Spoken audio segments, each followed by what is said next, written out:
So a very common question we get as chiropractors is it safe for you to crack your own back? And what we normally tell our patients is that you shouldn't make it a regular practice. And the reason exactly is this.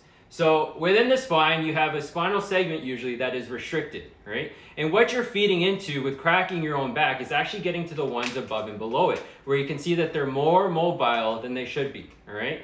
As chiropractors, what we're trying to do is getting to the restricted joint, right? Because if you feed into these ones more and more, it actually feeds into instability and makes you more susceptible to spinal degeneration. So if you're making it a regular practice, please stop yourself from cracking your own back. But always remember, a healthy spine is a healthy life.